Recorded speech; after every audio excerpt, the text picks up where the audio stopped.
Subscribe to our YouTube channel and press the bell icon to get the latest updates. Well, good afternoon, everyone.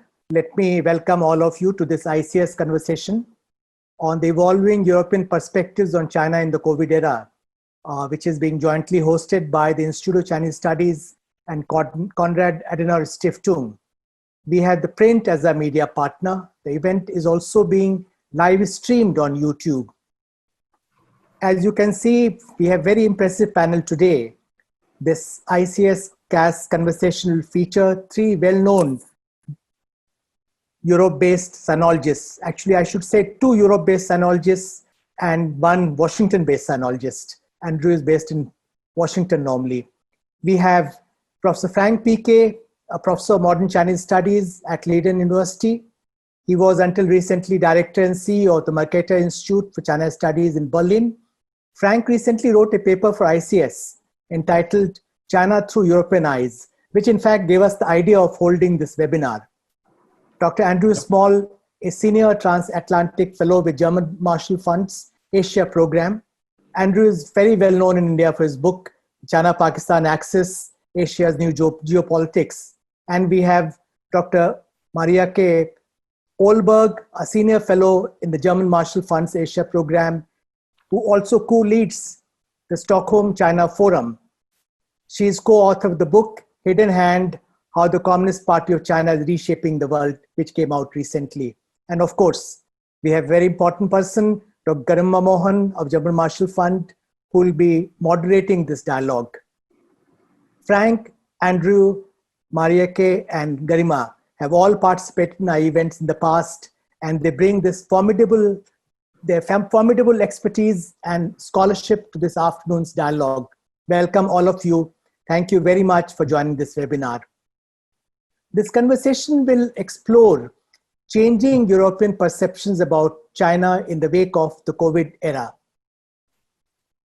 Concerns in Europe about China were already on the rise prior to the outbreak of the novel coronavirus. We'll examine whether the pandemic has been a watershed moment in Europe-China relations and what are the elements of cooperation and competition looking ahead. This dialogue will also consider whether European perspectives differ from the emerging perceptions in the Indo-Pacific about China. There's a view in India that Europe is soft on China. As I see it, the outlook in the EU about China has hardened in recent months with a backlash on the issue of China's accountability for COVID-19 becoming a pandemic. At the same time, European countries continue to seek closer engagement with China, avoiding the policies of confrontation or containment. We look forward to getting the insights of our distinguished panelists on how EU is looking at the escalating US-China strategic rivalry and how EU is coping with some troubling aspects of the rise of China and its aggressive behavior. I will now invite Mr. Peter Remele, country head and resident representative in India of our partners, Konrad Adenauer Stiftung, to make his remarks. Over to you, Peter. Thank you very much. Very distinguished panel, Honorable Ambassador Kante, dear Garima, and ladies and gentlemen. For those of us who have watched the rise of China through the decades, it came as no surprise, maybe for the general public, the rise to prominence, at least in the media of the country, must have seemed meteoric, to say the least. No matter where you turn in the globe, a Chinese presence can be tangibly felt at every corner. And I can say that out of my own experience. Some 10 years ago, I was posted in Rwanda, really in the middle of Africa.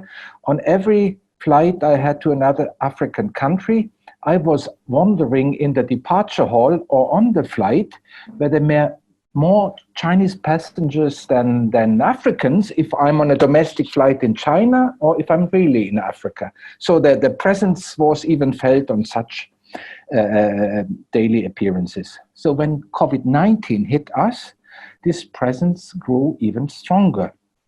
The Byzantine nature of the Chinese government, its less than transparent initial reaction to COVID-19, Ambassador Kante just mentioned that, and the apparent Chinese government, its less than transparent reaction in the beginning, and the apparent pressure it exerted on bodies like the World Health Organization squandered what little goodwill the Chinese government had left in the Western world. The image of the Chinese government abroad was catastrophically bad at the onset of the crisis due to its antics in the East and South China Seas, as also its stealthy economic mercantilism. And unlike Russia, that has carved out a role for itself, let's say, as a protector of Western reactionaries, Beijing had not cultivated any natural allies. But the communist giant managed a remarkable turnaround within only a few months. When the divisions that have plagued the European Union for some time now cracked open under the duress of the fight against Corona, China was quick to instrumentalize the opportunity.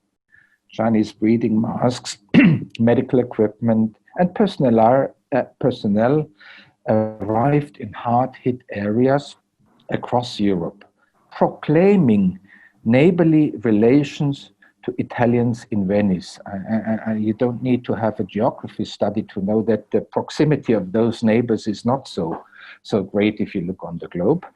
The leading Serbian president, Aleksandar Vučić, proclaimed even Europe's solidarity dead in the face of an ostensibly much more helpful China, as it was appearing there.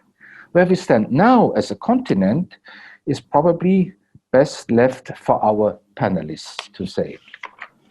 I can speak for us as the Konrad Adenauer Foundation. Our mission around the globe is the promotion of values like democracy, a free press, social market economy, and a fair social order that allows for personal freedom and development of the societies. This is contingent on a balanced international order in which all actors, big and small, adhere to international rules and common fairness. We believe in cooperation and in progress through mutual understanding. China can be an important partner, but only if it starts playing by the same rules as we do all globally. International borders can no longer be drawn with a quill on a map. International trade cannot be used as a political bargaining chip. And especially relating to China, the days of gunboat diplomacy are behind us. So the rules are there, they should be obeyed, but we notice more and more that China is trying to change the rules to its own benefit. In India, I hear very often, China is misbehaving. I mean, in my opinion, states are not behaving. States have interests. The matter is how they present those interests to the international world and how they get their interests settled in cooperation with others, or what I hear in India is very often called misbehavior. I think China will not change its attitude. We rather should study the interests and then look how can we react to that. Whenever we deal with the dragon of the East, we have to remember that we are facing an authoritarian behemoth with a drastically different outlook on the future of the world order. It is neither a market economy, nor is it democratic or even a nation state. In every interaction with it, hostile or not, we are facing a systemic challenge to some of our core beliefs. We cannot compartmentalize our dealings with China because China does not differentiate between politics, diplomacy, trade, and economy, and maybe neither should we. I want to argue on behalf of a cooperative but robust policy, a holistic approach. In the spirit of international understanding, we need to find common solutions where possible, but should always remain steadfast in our beliefs and positions. To stand strong, we need to stand together. So it is especially important to broaden the field of potential partners, and that is our topic today. India and Europe share values and aims that should suffice to put us in a close working relationship We both believe in democracy, the rule of law, as well as rules-based multilateral world order, the like-minded we speak of all the time. Europe, as well as India, are interested in maintaining the current multilateral order. We both wish to see the Indo-Pacific remain an international sea, and influence in the regions bordering it to be balanced. The latest turbulences at the Sino-Indian border have put yet another question mark on all the values that we hold dear. I believe cooperation should come naturally to us. It's no secret that we as a foundation wish to see a strengthening of Indo-German and European-Indian relations. Together, India and Europe would be able to provide a much-needed counterweight to growing Chinese power in the Indo-Pacific. Together, India and Europe could work to compensate, I say, at least a part or to some degree for the inevitable vacuum that would be created in the regional security architecture by the American withdrawal from Afghanistan. Again, together, we could bring a new impetus to the international fight against terrorism that threatens our way of life. I have talked about some of the core values of our foundation already. These values are shared between Germany, the European Union, and India. To promote them means to foster a better, deeper, and broad-based understanding between our countries.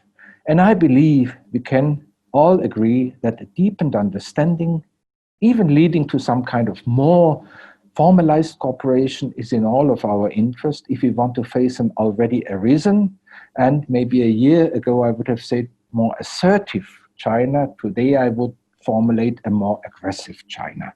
So I hope our event today can contribute to that, and I thank you for your attendance. I'll hand back to Ambassador Kantor or to Garima, whoever takes over now.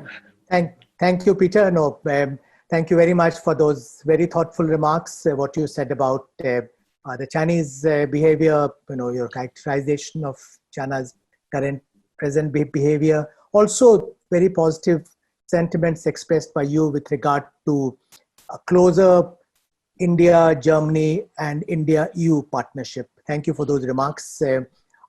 Shortly, I'll hand over to Garima to conduct the rest of the proceedings of this afternoon. Before I invite Garima to take over, let me explain some ground rules very briefly.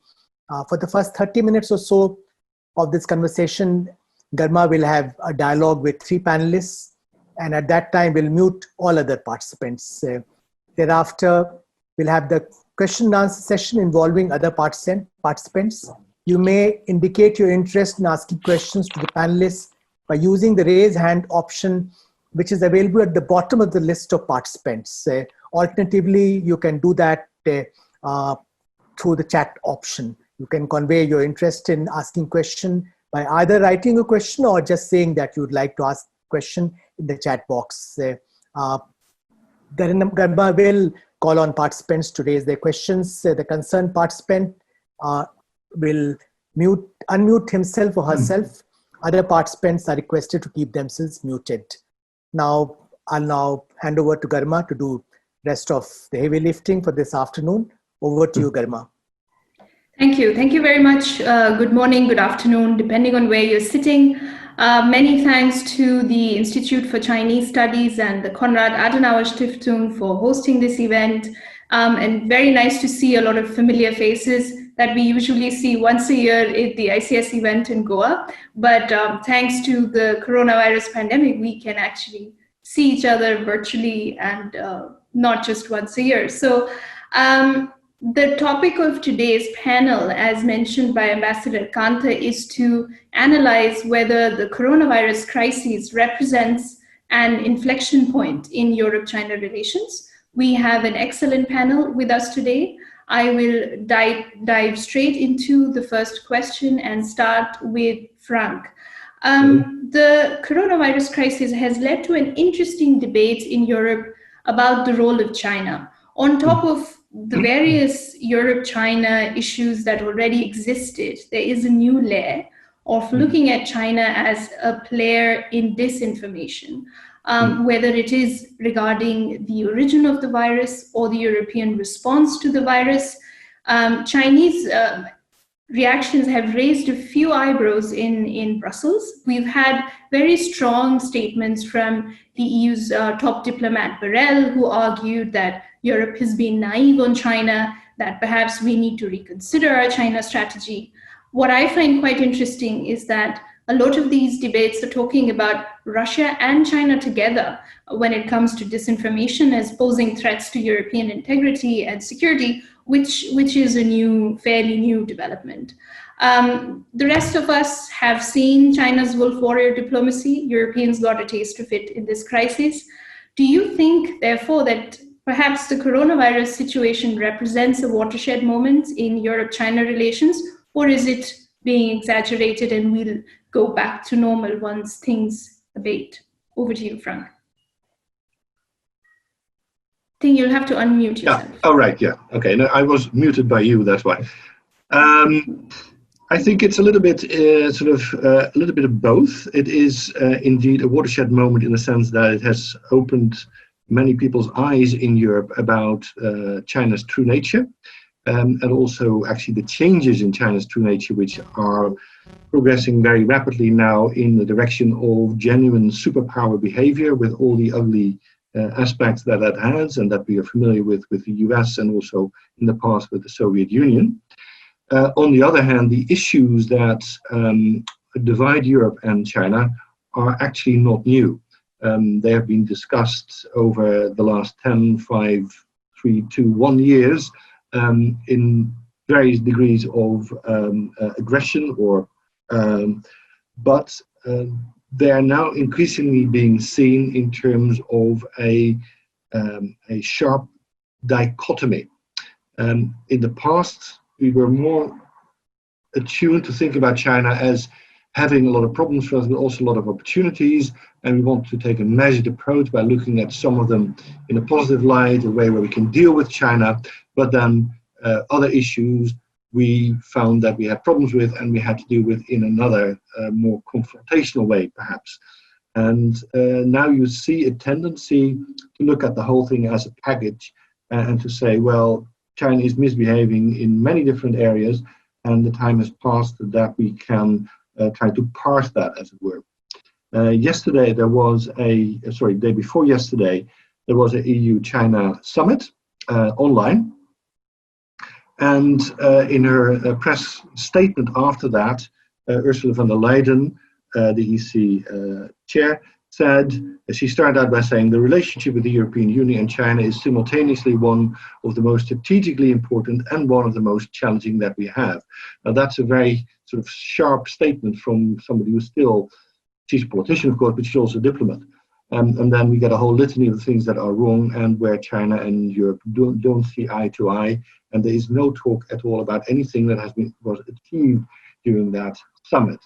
So it is very clear that the relationship between China and Europe is going in a direction of more confrontation, less politeness also, and quite frankly also more in the direction of the United States. Now, we may like that or we may not like that, it doesn't matter, really, it is a fact. 10 days ago, I was also speaking to the Dutch Prime Minister and the Cabinet about China, and there were two sentiments that were really palpable in the room. And mind you, Holland is one of the most sort of pro-trade, pro-internationalism, pro-globalization countries imaginable. But there was a clear sentiment, first of all, that globalization has come to an end because of the corona crisis and things that happened before. And we should repatriate value change to Europe, which is an American thing, I would say, to say. And now you hear this also from ministries in the Netherlands. And secondly, that indeed we can't deal with China anymore in terms of expecting goodwill, but we should really be prepared to take China on head on. Exactly how to do that is, of course, a completely different thing. But the whole tenor of the discussion was very hawkish and very confrontational. And I should also say, and this is an issue that hasn't yet been raised yet, but it is really important, the corona crisis has also not only sharpened the differences between China and Europe, but also has eroded even further any belief that people in Europe have about the European Union. The way that countries have very quickly during the pandemic closed their borders, have only batted for their own team, as it were. Also the way that China was able to play apart some of the European countries by sometimes in mid-air rerouting flights with medical supplies from one country to another because they got more political concessions from that latter country. All of these things have created a great deal of distress and cynicism about European unity. And what people are really asking themselves now is, okay, we still have to bet in Europe. It's the only real card we have. We have to work together. But is it really going to happen? Is it really possible? But what are then the alternatives? Should we then look more to our transatlantic partners? We can't trust them either, particularly not to the current president. And you feel a slight sense of despair. They don't quite know what to do. They don't have a plan. They know they have to do something, but there is not a clear route that they can travel along that will get them the desired results. Thanks, Frank. I think you've laid the stage well. I'll move on to Andrew and ask you to respond to some of the things Frank said, but you've also written a piece recently exactly on this topic, on coronavirus crisis and how it can actually lead to almost a reset of Europe-China relations. You mentioned that perceptions that Europe had of Beijing that were already crumbling have now perhaps collapsed altogether. Can you elaborate a little bit on what are the issues of interest? What are the issues that Europe is looking at when it comes to China? And second, do you agree with when Frank says that the tenor of the debate in Europe is becoming quite hawkish, and a lot of the points that Europeans are bringing up are similar to the US? And in fact, the crisis has exposed very real fault lines in European unity. What is your take on these points? Thanks, Garima, and thanks to ICS and Konrad Adenauer Stiftung for the chance to join this discussion today.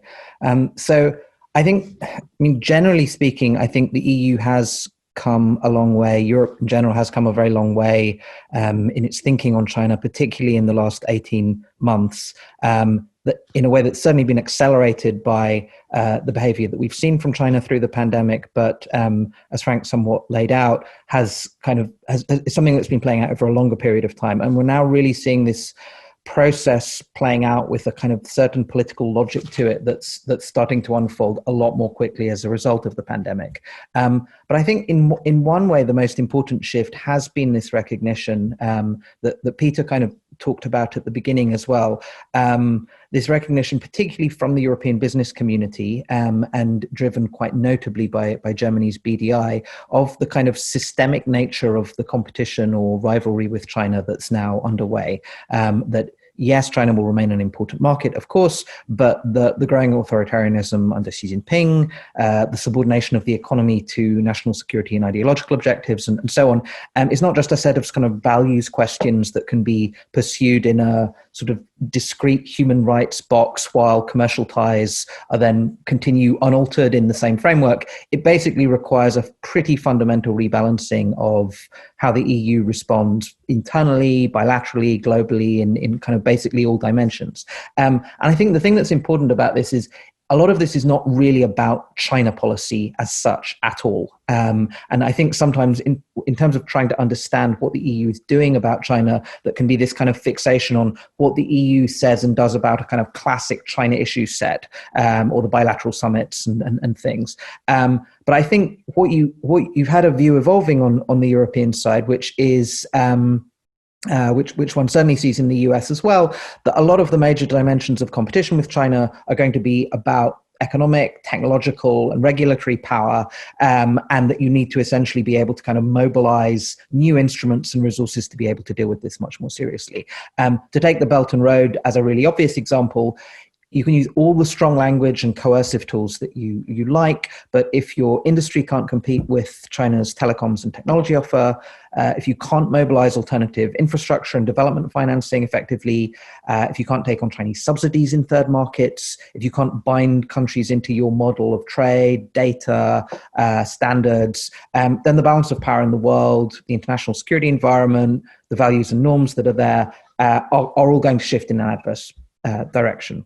And the big challenge really on the EU side is not just therefore about the kind of China policy dimensions as such. It's can the EU start really using the power of its market and the economic resources it has at its disposal to take on this kind of strategic challenge that China represents. And I do think, yes, there have been failures in the last period of time, and yes, there have been difficulties, but you have seen quite a lot of important shifts in the last couple of years in this regard. I think a lot of the moves that you've seen have been as much on the kind of almost like defensive instruments, ways of constraining China's capacity to take advantage of the openness of the European economy, the moves we've seen on investment screening, on trade enforcement, on procurement, on 5G, and the thing that we actually saw last week, which in some ways was even more important than the EU-China summit itself, these very striking proposals that we saw on competition policy that the EU issued, which, I mean, competition policy is, as Microsoft, Google, and others know, really one of the most powerful tools that the EU has, but was never deployed in a serious way to deal with Chinese practices before. And it's something that the US, for instance, still hasn't even really attempted to try to do. I think you've seen a lot of progress on the kind of internal self-strengthening agenda, industrial policy agenda, and things. And I think this really major departure point that the EU's recovery plan represents. I think one of the biggest problems for ensuring a coherent China policy in the EU over the last decade was the kind of north-south divides that followed the Eurozone crisis. If we get this recovery plan through, if we get the new EU budget through, that would really quite radically change that kind of the intra-European bargain as a result. We'll see whether the Dutch, for instance, are in the end willing to sign up to this. And I think the EU has also, during what has been really a clear, very difficult period of time for global trade, continued to push ahead very rapidly with a lot of these FTAs, and in some cases data agreements as well. Japan, Vietnam, Korea, Canada, the much more complicated Mercosur deal. I think it's lagged a bit on getting connectivity finance and things mobilized, but again, still the prospect in the new EU budget, you'll have that. Now, I think it would be better, clearly, if you had kind of clearer and tougher language from the EU and China in general. But as Frank mentioned, I think you saw that moving in a very different direction, including the remarks from von der Leyen this week. It would be better if you were able to threaten sanctions over Xinjiang and Hong Kong, French and British presence operations in the South China Sea, naval cooperation in the Indo-Pacific is all very useful. And yes, there are still a lot of these kind of big battles being fought out over China policy in Europe. But I think the striking thing as well in the last period of time has been that whether it's in the Bundestag or in Westminster or in the European Parliament, this kind of greater democratic engagement that you're seeing with kind of China policy issues in Europe is now pushing things in quite a different direction, is moving things harder in towards some of the kind of more robust policies that we'd want to see. But I mean, I think it's possible to come up with all sorts of measures that would pass a kind of confront China virility test that would also be completely self-defeating. And I think the big question really in the next period of time is as much going to be if competing with China effectively is, as Peter partly also suggested at the beginning, going to be really critically dependent on getting the leading democracies and economies of the world to mobilize their resources collectively, strengthen each other's capacities to act, and so on, given that, of course, as India, the EU, the US, Japan, of course, as well, in aggregate, we will continue to dwarf China on most metrics long into the future. if that's the case, I mean, I think then the kinds of instruments and platforms that the EU has been putting in place over the last period of time are still going to be a very central part of that effort. Even though I think a lot of the debates that we're still seeing and that Frank talked about, the difficulties that we have in terms of pulling together a coherent response within the EU are of course still going to be there in the next period of time. Thanks, Andrew. I think that's a very interesting point, that often from India, when we look at EU's responses, we look at EU statements on very classic China policy things. And in that process, we miss a lot of these interesting things that are happening on trade, on technology, on business, on subsidies, all these internal debates, which might not have a direct link to China per se, but will have an impact on not just EU's relationships with China, but also its partners. We'll come back to that. I think I want to bring in Mareike at this point. Since we are looking at the impact of coronavirus crisis and China, for us in Asia, we've seen a very aggressive response from the Chinese on a lot of territorial disputes from India, Japan, Taiwan, South China Sea, which have interestingly come in tandem at a time when a lot of these countries are involved and busy with their internal coronavirus responses. How is this being perceived in Europe? Of course, there's no territorial engagement and crises between Europe and China, but are there issues regarding security, Europe's integrity, where Chinese response is seen as a little bit aggressive? Thank you, Garima, and also thank you from me to ICS and Konrad Adenauer Foundation for having me here. I think, you will know better than me that the perception of a lot of the things that are going on in Asia seem a little far away in Europe. It's been very hard to get attention, for instance, for the China-India border, well, mini invasion, really.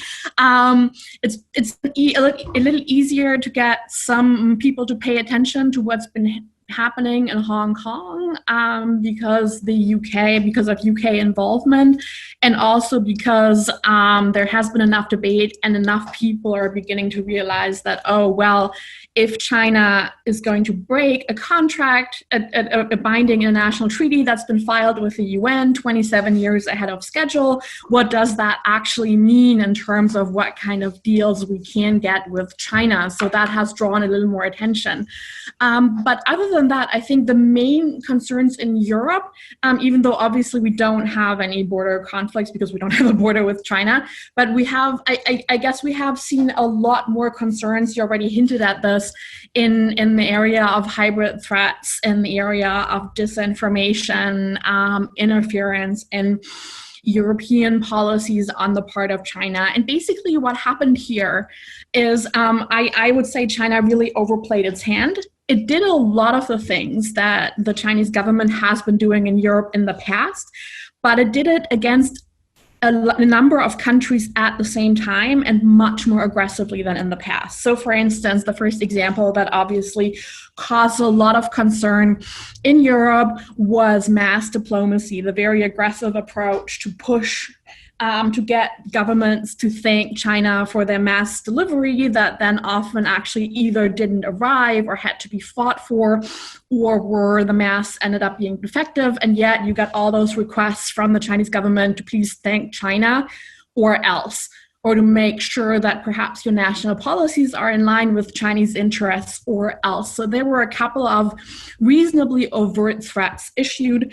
On top of that, I think a lot of governments finally woke up to the fact that the Chinese government doesn't only talk to national governments, it also inundates local governments at the state level, at the city level, with letters, and tried to get local governments to actually issue statements praising China's response in return for better access to medical equipment. And the way that the scarcity of crucial equipment was weaponized in a way, I think did not go down well in most European countries, with a couple of exceptions. I think the Italian case made slightly different because anger in Italy was more focused at the EU itself rather than at China. But by and large, this caused a lot of backlash.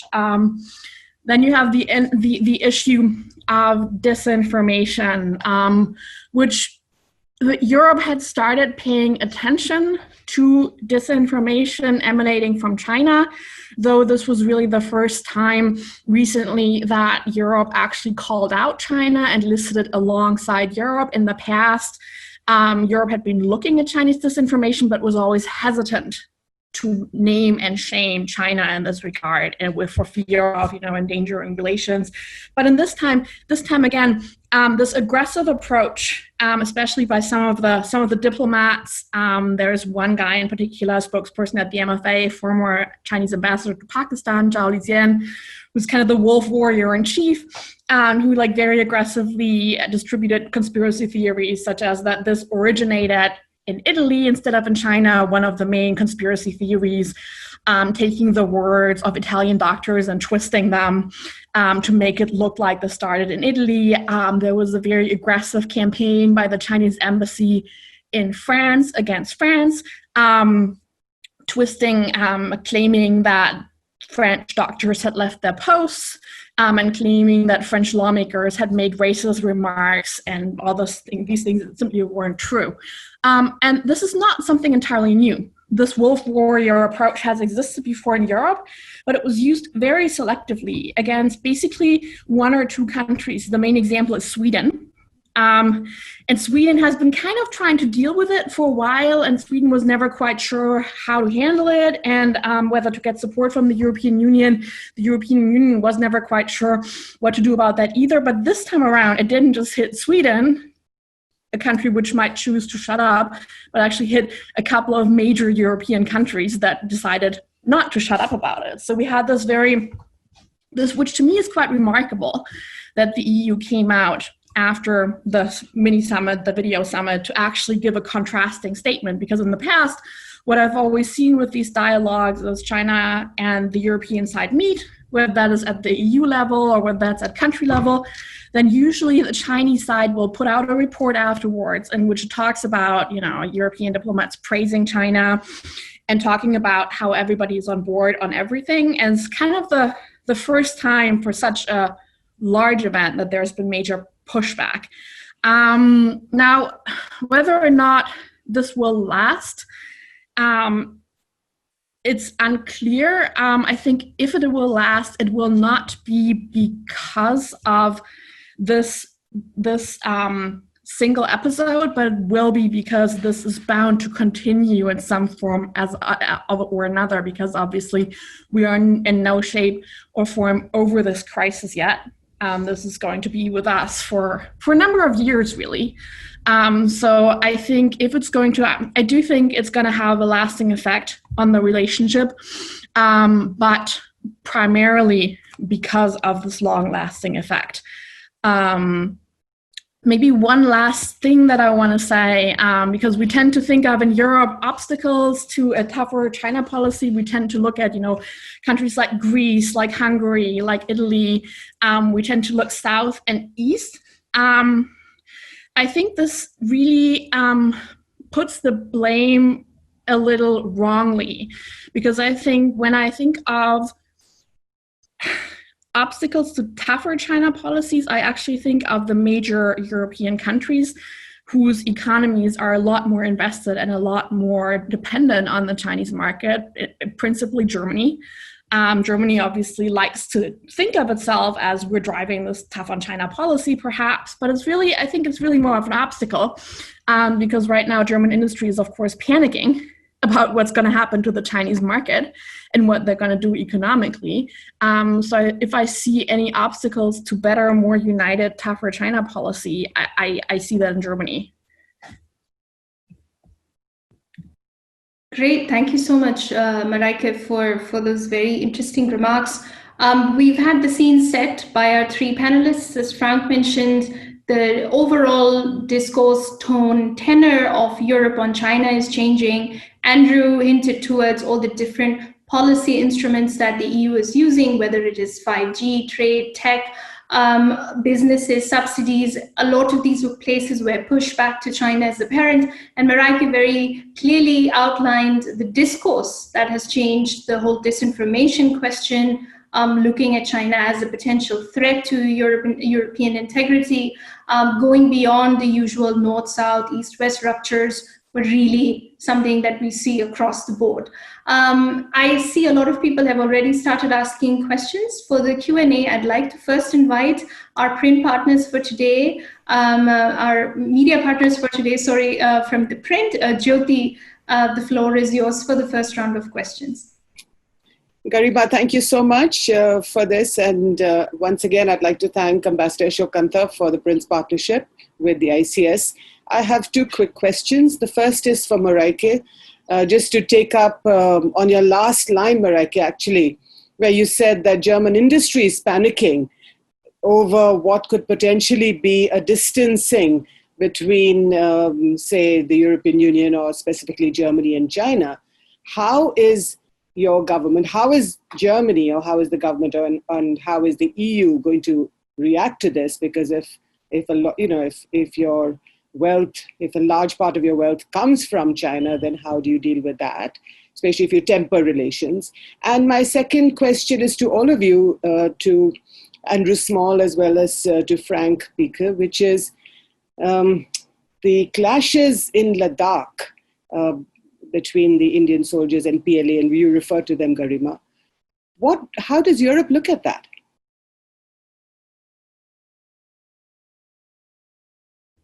Should I start?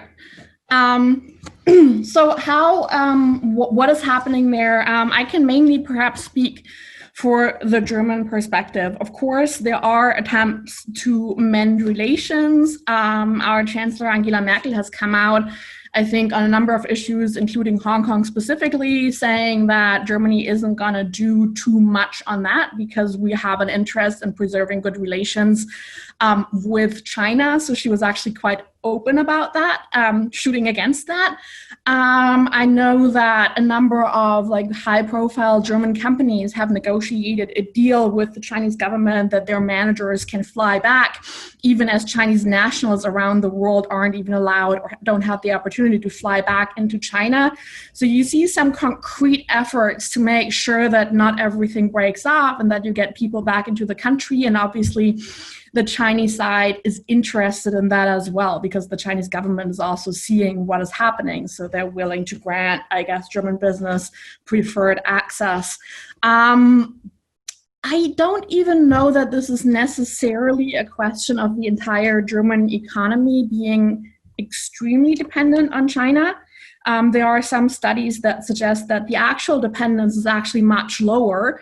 But the thing is, some specific sectors, such as automotive and some other industries, are highly dependent on China, and they perhaps have a larger political influence than, say, small and mid-sized German businesses. So it really remains to be seen how this plays out, the pressure between industrial pressure and the overall thrust in Europe as a whole to take a more critical stance. That is definitely something that is also on my radar to watch, how that's going to play out in Germany specifically.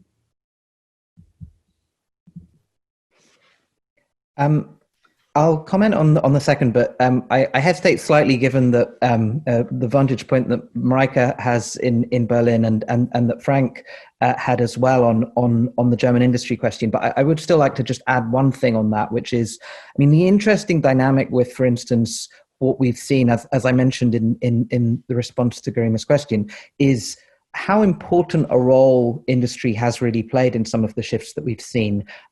German industry in particular, really an intellectual leadership role. This term, systemic rival, that the EU has been using, I mean, really in a sense came from the systemic competition term that the BDI laid out. And the interesting thing with the BDI process was the German firms that were pushing for a kind of toughening up of the EU approach to the greatest extent were some of those that had the biggest economic interests in China, that were closest to China, that had the greatest exposure. It didn't mean they weren't going to continue to pursue their own market opportunities and things, but it did mean that they were most aware of precisely the risks that were underway in the long term, and the need at the EU level, where they're not necessarily going to be blamed for the measures that are put in place, to toughen up the instruments. So a lot of the things that I kind of mentioned in my comments in terms of the hardening of the approach on lots of respects in the European side.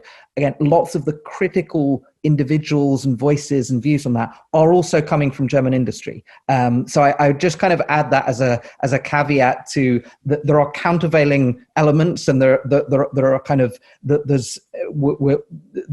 is certainly on certain issues this kind of impetus in other directions, but it's quite a complex picture of what the role that some of these industrial interests play in this.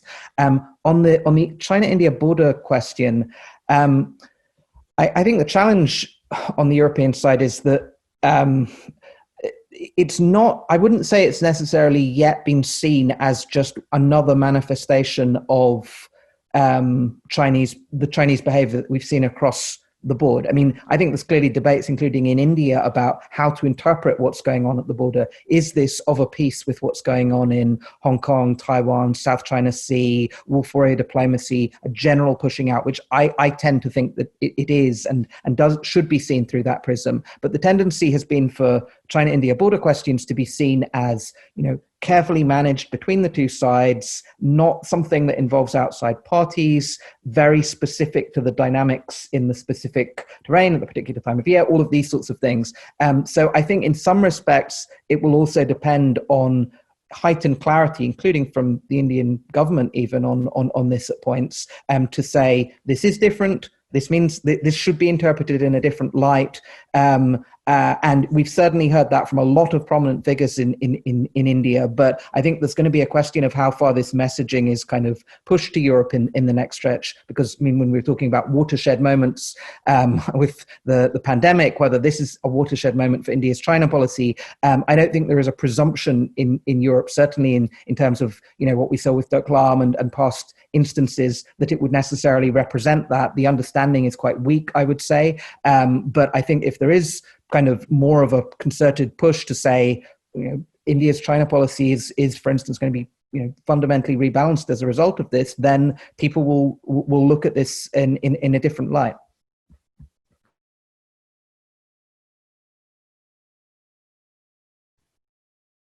Frank, would you like to come in at this point on these questions? Not really. I don't have anything really major to add to this. Just one or two things. First of all, that the issue of what happened in Ladakh is indeed something that foreshadows Chinese more strategic and aggressive behavior across the world. And Hong Kong, Andrew pulled in Hong Kong, quite rightly so. That awareness isn't here. In fact, in many European countries, awareness of the Indian-China relationship is very limited to begin with. But it also touches on the bigger issue for Europe, which we haven't really started thinking about, although I think Peter Rimmelen mentioned it, and that is an alliance of the willing. If India does indeed increasingly get to feel the brunt of China's strategic agenda, then that may be a way of arguing more forcefully for such an alliance of the willing. The only mistake that often is made, and it's a very natural one because I'm making it myself as well, is to think of this as a systemic issue. So democracies versus authoritarian countries. I think that would be a wrong way of looking at it. We should be thinking about it more sort of clear-headed as how do we deal with a rising superpower, quite regardless of its political system. And then an alliance, if we want to forge such an alliance, should also in principle include other countries that are not necessarily fully democratic, but which share the interests of keeping China in check, if you can at all, with us. Thinking of it as simply democracy versus authoritarianism will, I think, send us down the wrong, in the wrong direction. Thanks, Frank. And Jyoti, to your question, just to add to what Andrew was saying, looking at the media coverage in Europe of the Ladakh crisis, India-China border, there's a lot of both sides must restrain, both sides must do this. It's very complicated. Even us in India, we're looking at different maps and everybody is talking about fingers and it's very hard to understand. what exactly is going on. But here, I think strategic messaging becomes really important. A lot of German and other newspapers quoted Global Times, and they quoted the Chinese Foreign Ministry statement simply because in the news cycle, they were the first ones to put it out. I think it's also in the sense of how we are managing our strategic messaging, and that's the point that Andrew made too. For a lot of commentators in Europe who do not understand what is going on at the border, it's a complicated mess to untangle. And here, having a clear messaging from our side would also perhaps help in shaping how the narrative is developing on this question. Staying on the topic, I see a couple of people have asked the question, will European Asia policy now expand beyond China? A lot of people have the impression that Europe has put all its proverbial eggs in the China basket. And does Europe have a role to play in the Indo-Pacific? How is the whole Indo-Pacific idea being seen in Europe? Would you like to comment on that question before we open the floor? Andrew, perhaps? Sure. So, I mean, I think there was already a move some time ago to say European policy in Asia was excessively China-centric, that at the economic level and at the political level and at the security level, there needed to be a kind of substantial push beyond that. And if you trace visits by European prime ministers, presidents to the region over a 15-year period, you have a period where it's all China, China, China, China, China, a couple of other places. And then there's this big rebalancing. And yes, the China thing is still there, but there's been quite a qualitative shift in terms of just the political engagement. It is still China-centric, but kind of much less so than it used to be. And I think the trade thing the trade agenda has been, I mean, the European trade agenda in Asia has been described by some people as Asia -1, i.e. you're not going to be able to do an FTA with China. It would be a bad idea if you did. But almost everyone else should be in play for this. And if you look at and the EU is, of course, in negotiations with virtually every country, or has concluded deals with virtually every country in the region. I think that there will be continued and renewed interest, again, in light of what's going on what that might look like with India, which has been one of the more kind of difficult cases. But I think if you look at what's been going on with Japan in particular, which I think was a really kind of crux deal for everything that's been going on. I mean, that not just the free trade deal, but the data sharing agreement, which I think is seen as very important in Europe as well, which is the biggest data kind of pooling capacity that now exists. That's already happened. I think the security piece has been somewhat less, with the exception France has a very distinct and specific role that it plays, and I think its Indo-Pacific strategy has been kind of at the leading edge of what's been going on in Europe in that regard. And we have kind of seen kind of stepping up in various elements there, clearly in terms of the partnerships with countries in the region, defense cooperation, defense technology cooperation, all the deals that have been made, the new agreements that have been reached with India in particular, I would note in that regard. And then I think the other critical piece in the Indo-Pacific is the connectivity finance question, where I think if the Indo-Pacific is also understood as partly the agenda of how do you compete more effectively with the Belt and Road and some of these sorts of things, then there has been more impetus, particularly with this Europe-Asia connectivity strategy, to look at how do you mobilize resources on the European side. In principle, Europe has as large a pool of finance as could be mobilized to do this as anyone. The European officials have talked about being able to sort of put hundreds of billions of dollars in new resources in play, mobilizing partly private finance for that as well. That would be a really major element of whatever an Indo-Pacific agenda and wider agenda in the region looks like. They still haven't got that money properly in place yet. It's still been one of the kind of lagging features on the European side. But I also think, I mean, just lastly, coming out of any kind of how do you rebalance your China strategy and things. I certainly see from senior European officials and things, there needs to be even more impetus on the rest of Asia agenda. And to some extent, as Frank said, that's not just democratic Asia. Vietnam is actually quite important to all of this as well. And I think is seen as the kind of top high standard trade deal that the EU has done with a developing country. But I think there is going to be a lot more of the kind of attention, political resources, commitment of energy and financial resources and attention to the non-China bits of Asia, as partly for China-related reasons, but partly for intrinsic reasons. There's very good reasons to deepen ties with ASEAN, with India. Japan's a critical partner, and so I think a lot of that's going to move ahead on an even more serious basis now in the aftermath of the crisis. And from what we're hearing, it sounds like France and Germany together are pushing for a EU response to Indo-Pacific. Might not be a strategy in itself, but at least a response. Would be interesting to see how that develops. Let's now open the floor for questions. If you have a question, please either use the raise your hand function or write your name in the chat box. I see a lot of you have already done that. I'll try to get as many questions in as possible. We'll start with Ambassador Wadhwa. Garima, thank you. I actually did put this question on the chat, and let me just repeat that here. It's for any of the panelists who would care to answer this. I just wanted to know, is there a common realization in Europe that China has used all means possible to access high tech from Europe and is actually aiming to dominate, to patent, and to sell back technology to Europe and the rest of the world? Is Europe united on this front, or will China be able to continue to divide Europe through the 17+1 mechanism and by offering to fund infrastructure projects in selected countries in Europe and using them to its advantage? Thank you.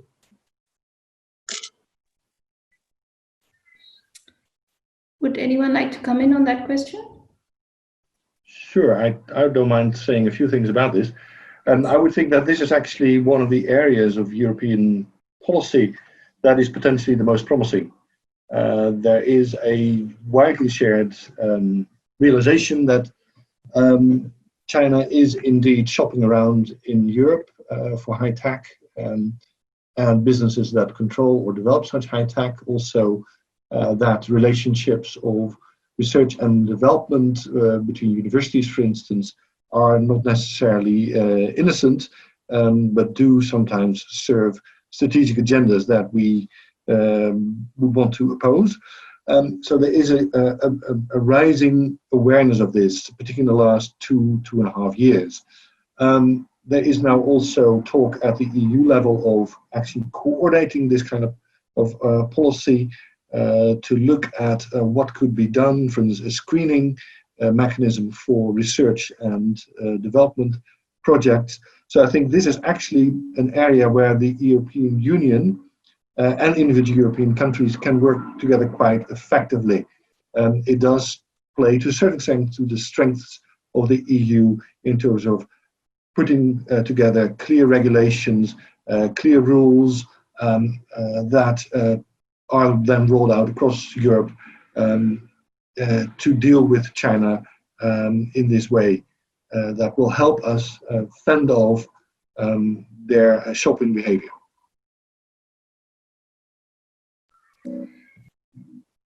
Thank you. Any other comments, Andrew, Mareike, at this stage? I'd just add on the 5G question has been kind of a wake-up call as well in some respects. I mean, it's been. I mean, the second part of your question, kind of, how far are there still splits on this question? There has been it's been a difficult process getting to a place on the telecom side of appreciating what's at stake, not just as a sort of internal European security question, but precisely as you frame it, a kind of long-term global technology competition question. It was not understood through that prism by a number of the countries that were dealing with it. It was seen as a kind of technical other back doors that Huawei can use and things like that. I think the debate has moved further towards a view that says it's one of the areas in which Europe does actually have champions in the telecoms side. And if the kind of hard wiring of the digital economy around the world becomes centered around Chinese firms, then there's going to be a problem on almost all counts. Industrial problem for an economic problem for Europe, and then all of the kind of the values elements that are bound up in various elements of Chinese technology usage as well are going to have a detrimental effect if Europe doesn't compete seriously. I still think it's not quite got to where it needs to get, particularly on the. I mean, we're still waiting on a couple of the critical Huawei decisions, the 5G decisions, but it's moved very, very dramatically in the last period of time, and it's been quite helpful beyond Europe. I would actually say on the American side, I think the appreciation that actually you're going to have areas in which you don't have firms in these sectors that can compete. The US side is running around right now offering finance for Ericsson and Nokia in third markets in order to ensure that European firms, rather than Western firms or non-Chinese firms, are able to compete. And I think on the kind of, if you're looking at industrial policy questions more broadly between countries and things, I think the 5G debate has been helpful in catalyzing more of an appreciation that it's going to have to be a joined up effort on lots of these things. It's not going to be the US alone or Europe alone in doing this. But I think we're still not quite there yet on some of this. And the UK decision was a really important one in the last period of time, but even in Germany, we're still waiting for the final cut on this, for instance. And so I think there's still some, and it's going to have quite a critical effect on where all of this comes out. Thank you, Andrew. I'd like to bring in Ambassador Puri at this point. Very nice to have you on the panel. Since you were our ambassador to the EU, perhaps you have a comment on how things have changed since you were in Brussels on the China question. But I'd also like to ask you, has India capitalized on its partnership with the EU enough in this sort of changing global scenario? Vis-a-vis China, we've sort of stepped up our engagement everywhere. Do you think we've capitalized on the EU enough?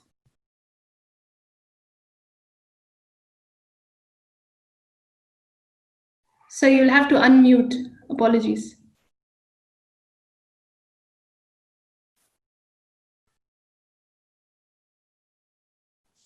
Yeah, am I on? Yes. Yeah. Thank you, Garima. And Ashok, I want to say thank you to you for focusing on the second largest economy in the world without the UK. It's not there in India. Garima, I hope it answers your second question straight away. Let me ask you the question that I wanted to. For me, including from India's perspective, the most important thing is, and if I use this word in reverse, the containment of China, i.e. bring them into the rules-based order and let them be part of what they are. That they are going to become the largest economy in the world is not in doubt. That's not the issue. I believe they were wrong-footed by COVID, so this is an opportunity. I believe the key issue is the US-EU divergence on taking key strategic decisions. And we are all, as a result of it, not being able to coalesce forward. It also means that in the COVID case, we were, in a sense, let me tell you, shortchanged by global leadership of the free world. What happened?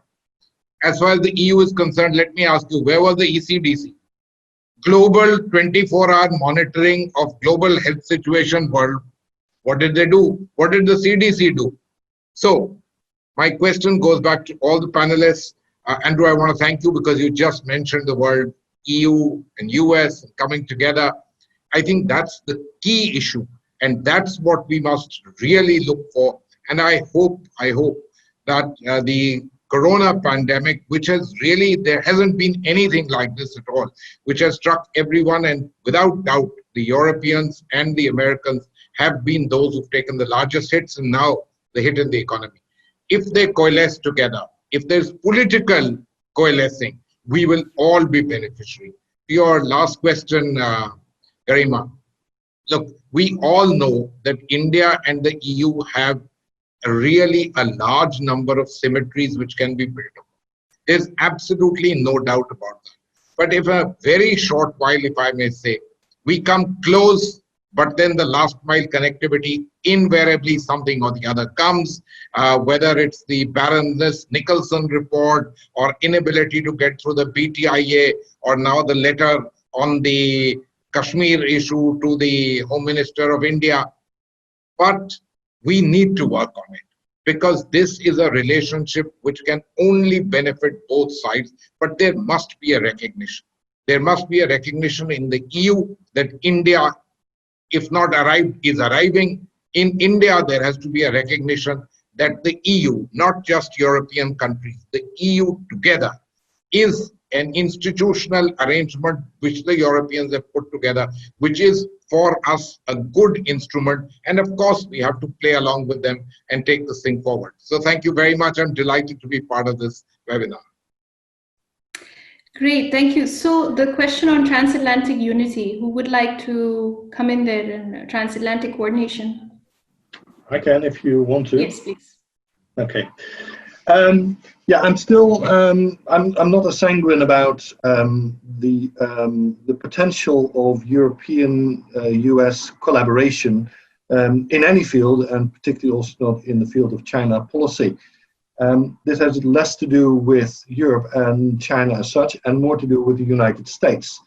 And we can, of course, say that, yes, we now have a strange president there, and after the election, hopefully it's all going to get better. But I still have to see. The very recent US-China policy statement is full of American interests, American strategic interests. It has very little to say about any ways or forms to collaborate with any other parties in the world, let alone their interests. So this is actually a superpower that is now retreating back onto its own turf, its own interests. And is that a partner that we can then fully put all our eggs into that basket? I don't think so. I think there's a real need for Europe to be more autonomous strategically. And of course, that eventually will also have to have a military dimension. Sorry. Okay. Sorry. Yeah. Let somebody else. I'll just say a couple of words on this. I mean, I do think it's critical. The challenge. I mean, there's two layers to the challenge. I certainly think that it's immensely difficult, as long as President Trump is in office, to be able to do a very kind of serious transatlantic agenda on China. And that will certainly be true after November as well. There have been some very discrete areas of cooperation on the transatlantic side, on some of the investment screening issues, a little bit on the connectivity side, some narrow things on trade, but it's just been inherently limited by not by, I think, the European appetite for doing this. I think European leaders had gone really directly to the administration in the early days to say, you know, we can figure out a common China agenda. There are differences in view, but there is some fundamental analysis in common. But at the highest political level, it's not been possible to get real traction on that. I mean, the line that you continue to see from President Trump, that is, the EU is worse than China, only smaller, I think has been a sort of abiding view of the higher levels of the administration. The interesting thing to me, seeing a lot of the people working on this in the White House and other parts, has been that there is a real appreciation of the role of Europe and on the EU. If you're engaged in competition with China in the economic, trade, technology space, as well as just the classic military side, then Europe and the EU is going to play a really central role. But it's going to be impossible to mobilize any serious form of cooperation on any of these fronts if you're bashing the EU with tariffs, if you're dismantling elements of the multilateral architecture, all of the things that we've seen in the last period of time. The challenge, I think, is that, I mean, the Biden team are clearly very keen to prioritize having a much more kind of ally-centered, partner-centered China policy in place. And I think doing some very thoughtful things in terms of what this might amount to in precisely all of this kind of more not, again, it's not just going to be the classic China issues. It's how do you forge partnerships across trade, technology, a much wider set of questions. The difficulty, as Frank said, is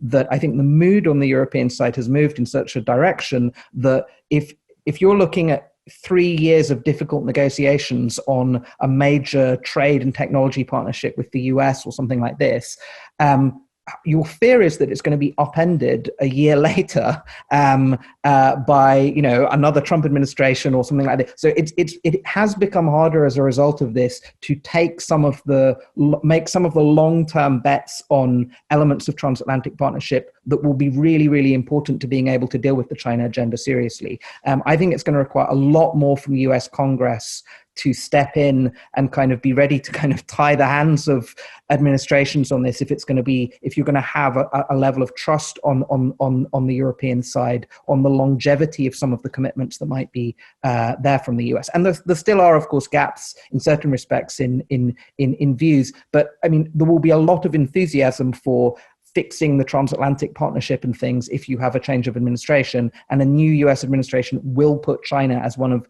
the central focal points. So I think there will be some give on the European side as well on that, because I think it will be seen as kind of central to resetting things. And the US can't do this alone. EU can't do that. No one can really pursue this agenda alone. And I think the efforts that have been made unilaterally in the last couple of years, particularly on the trade front by the US, have been a real demonstration of the ineffectiveness of attempting to pursue a purely unilateral policy. Even if you go all out with 25% tariffs and all of these sorts of things, it has been a useful demonstration for a lot of people, not just the Trump kind of side of the administration, but others as well, that the US doesn't have the leverage alone on this. But if that is going to be really reflected in a rebalancing of approach, it's going to have to be much more kind of accommodating of partner concerns and things. It can't be a purely US-centric model. And I think we're going to see a big, big test of this in the first year or so of a new administration,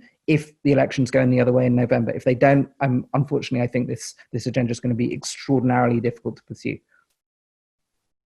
Yeah. Can maybe? Yeah, come in, Mareike, please. Sorry. I think this has two sides. And I think on the one hand, yes, Europe's absolutely right to distrust the Trump administration, because everything that Trump has done has been counterproductive for that alliance. I mean, one of the key goals of the Chinese government is to split the transatlantic alliance. So people always ask me, well, is Trump actually the biggest asset? So I do think there is a real need on the US side to understand that this is an active goal on the Chinese side. This is a key goal of the CCP, the Chinese Communist Party, to split that alliance. On the other hand, I do think on a lot of things that the Trump administration has done on China, it's been simply right, and Europe has simply been wrong. And I think I may disagree with the way it's been done, but I think fundamentally it's going in the right direction. And I think Andrew has already hinted at this. There's not going to be a U-turn if Biden is elected. The US is not going to reverse policy on that. So it'll be interesting to see if that'll be good enough to get Europe on board with that, or whether there are more fundamental disagreements with actually the policy direction, which I think is fundamentally correct. Mareike, while I have you on, there's another question from Ambassador Sajjan, which says, the EU looks at its relations with China in silos. The trade and economic silo is more important than the political silo, which has rule of law, human rights, democracy. He argues that it is a bit marginal. Will Europe be able to evolve a comprehensive policy towards China, which sees China as a strategic adversary? I thought you might like to comment on this question. I mean, we've already seen tremendous progress in this regard over the past 2 years. Europe calling China as a strategic rival is unprecedented. There's still this back and forth, which I do think comes from different interest groups within the EU. It really depends on how, again, the situation post-COVID is going to go, to what extent some ties can be rebuilt, to what extent. Also, I think right now the EU on the one hand wants to get tougher on China. On the other hand, the impression that I get, there is still this idea that they can, under the circumstances or for whatever reason, get some fundamental concessions from China. In terms of, I don't know, I mean, even pushing the investment agreement ahead, that's been kind of stalling, that's been sitting there for 7 years, still trying to push that ahead. I think one of the bigger problems so far, I don't even know if the problem is siloing. To some degree, my bigger concern has been the lack of siloing. So the idea that if we come out too strongly on criticizing China on aspect A, B, and C, then we will not get the cooperation that we need with China on health, on climate, on a number of other aspects. And I think this is a fundamentally wrong approach. I think the correct approach would be to look at what are the interests of the Chinese government, what are the genuine interests, where is there actual common ground, not just where China says there is common ground, and to work on those areas and to worry less about criticizing China in other areas, because if the Chinese government is genuinely interested in cooperation, it will do it regardless. It's not going to go against its fundamental interests just because the EU puts out a statement on Hong Kong, just because the EU pushes back more strongly. Whereas if it's a project where the Chinese government to begin with isn't so interested in, where the Chinese government has very little to win, and was basically doing the Europeans a favor, that's not going to go ahead either way, regardless of how much you criticize. So I feel the problem isn't siloing. The problem is that these things are considered to be affecting each other, where really Europe has to sit back, look at the few areas where there is common ground, pursue those, and stand up more on everything else.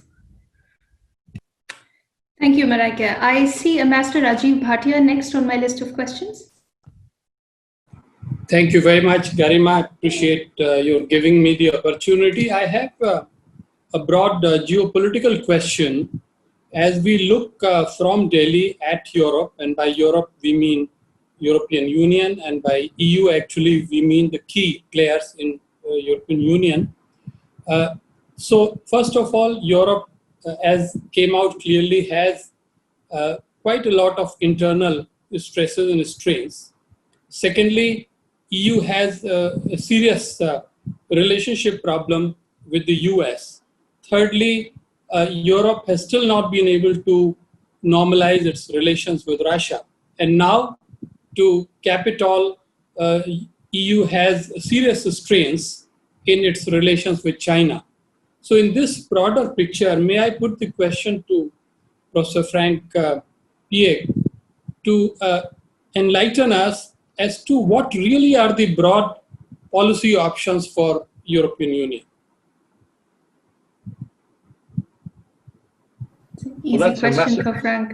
Yeah, that's a massive question. And when you lay it out like that, I mean, the only response is that is one of extreme pessimism, because we seem to have created or risen to problems without creating any opportunities. I think that the fundamental way out for Europe is to be more autonomous and work more on the basis of its interests, rather than on the basis of either perceived loyalties or perceived systemic similarities or shared ideologies or ideals. And I think that is still, that kind of realpolitik is still some way from coming within the EU and in Europe in general. For a very long time, and really since the end of the Second World War, we have been sitting on under the American security umbrella and been able to actually free ride on that and not think about the really hard choices and the really hard issues that you have to tackle if you are an autonomous, if not independent, strategic power. So ultimately, I think the only solution, but it is a little bit high in the sky, I admit, the only solution for Europe is to become more of a genuine strategic power that looks at its genuine interests, and then isn't also afraid to work with Russia, for instance, if that is necessary in particular areas. Bludgeoning Russia as the ultimate enemy is ultimately an American agenda, it's not a European agenda. And we should not be afraid to look at certain ways of working together with Russia, not across the board, of course, if that suits their own purposes. Likewise with India, likewise with China. But that will require a fundamental reset of the way that Europe, the European Union, I should say, thinks about foreign policy. So I'm not optimistic that that is going to be possible in the near future. Since this is a broader question about EU foreign policy and we're sort of almost out of time, I'd like to invite the other two panelists also to give us final words and closing remarks before we close the session. Who would like to go first? Perhaps Andrew? So, I mean, on the very broad question, I suppose the interesting thing is all the countries that are then left off this list, and in one way they do also have, in lots of cases, things in common as well. And I think there has been this kind of sort of middle power effort effectively in the last period of time between a lot of the other actors who are then trying to figure out how to deal with certain powers that are throwing their weight around, and in varying ways undermining or diminishing commitments to the multilateral system, and figuring out how to hold a version of that together during a period of time in which the critical supporter of that kind of multilateral system has taken a very different approach, the US in the last period of time. And I think the sense is on the European side that in each instance, this has not been precipitated, these problematic relations have not been precipitated by actions taken on the European side. I mean, the annexation of Crimea, the first kind of change in borders in Europe by unilateral force is something where there's still been a willingness to hold the line that unless there's a rebalancing in the approach to Ukraine, that it's not possible to make progress there. And then the big China rethink is underway, which we've been discussing, and then the US situation is one where I think people are basically waiting to see what happens after the election, but then, as Frank somewhat suggests, planning for a scenario in which that you're not going to have the version of the transatlantic partnership that used to be there. I still remember seeing a senior Japanese diplomat shortly before the last US elections talking about Japan's long-term choices as well in this regard. This was before Trump had won, and there was just this sort of panic about the fact that it was now going to be impossible to make some of these kind of long-term judgments about and commitments on the defense relationship if there was the possibility that you had a US president who might be willing to kind of tear all of this up. Japan, of course, has kind of stepped up in various ways as well in the last period of time, and with CPTPP has been kind of holding together the multilateral trade front, at least in the region. I think all of this will look very different. The entire framework will look very different if you have if you have a change in the US presidency. There is still a kind of even with parts of Europe that want to do the kind of strategic autonomy agenda, there is still other bits of Europe that I think are still very keen to put the kind of transatlantic relationship at the key, at the center of the European agenda, partly because it all looks so difficult if that's not there. It looks very difficult on the security side. It looks very difficult to defend kind of values that are not just European values, but that are a certain view of kind of universal values. If you don't have the US occupying a certain sort of role, the options all start to look much more difficult. I think it's going to be much harder rethinking, and I think versions of what that strategic autonomy agenda look like will be pursued with a different kind of vigor on all sorts of fronts. Financially, the euro, I mean, there's going to be all sorts of questions that come into play differently if the election goes in a particular direction, but there will also be, if it goes The other way, there will be a lot of people that will lapse back into the, okay, some of the pressures to do this are off, and we will go back into something that looks more like a loosely democratic, market-based, even if there's not always perfect overlap with this kind of coalition building effort. So I think we will see in November or December that kind of big reflection point, which will pull some of these other questions into play, including on Russia, as Macron and others have kind of put up as a kind of revisiting that might be kind of necessary in light of the new context that's emerging. But I honestly think a lot of this is going to be on hold until we have at least a little bit more clarity on what the next few years are going to look like. Maybe to finish this. I do think, yes, there's a large role for middle powers to work together, and this is the way to go. I think both the US should rope them more in, and Europe should seek more cooperation. I quite disagree with the prospect that Europe's going to come up with its own defense, or that was raised by Frank, that Europe needs to, didn't quite amount to kicking out the United States and kicking out NATO from Europe. It didn't quite amount to that, but I don't really see that's not going to happen. I don't think it should happen, even though there is a constant debate, but I really don't see Europe putting up its own defense, even though that prospect is raised again and again. I do think Europe needs to contribute more, but within the existing framework. I do think there is a difference between Europe working with India, Europe working with Japan, and Europe working with a number of other democracies versus Europe working with Russia or with China. I do think there still is meaning to the democracy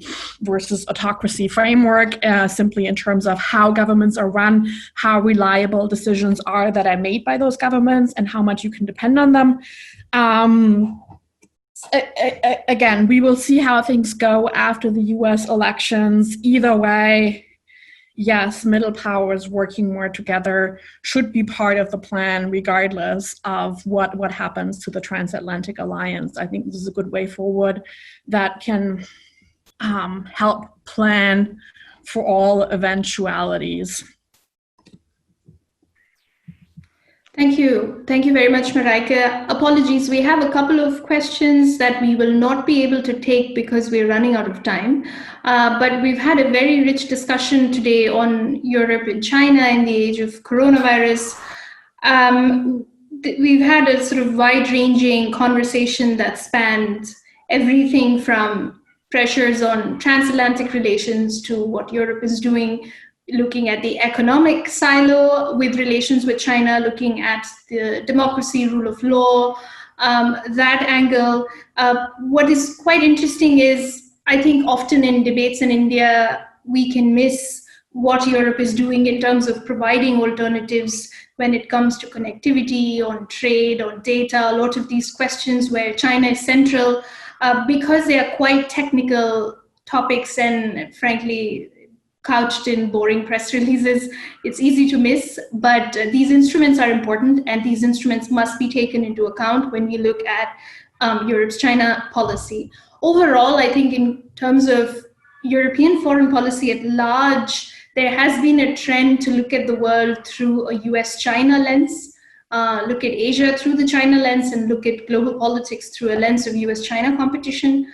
It is a welcome trend, pushed by lawmakers rather than governments. We've seen sort of parliamentary coalitions coming up across Europe of working with other democracies, working with other middle powers. And I think that's an interesting trend for us to follow as we look at how European foreign policy will evolve. Middle power coalition building will also center Europe's relationships with countries like Japan, like Australia, like India, with ASEAN. Of course, this is a minor pillar of European foreign policy right now, but we'll have to see how this develops in tandem with its EU-China policy more broadly. Thank you very much to our three panelists for taking the time and joining us for this discussion. Thank you to all of you for tuning in, for asking such interesting questions, and for this engaging conversation. That's it from my side. Over to ICS And Peter, if you want to have the last word.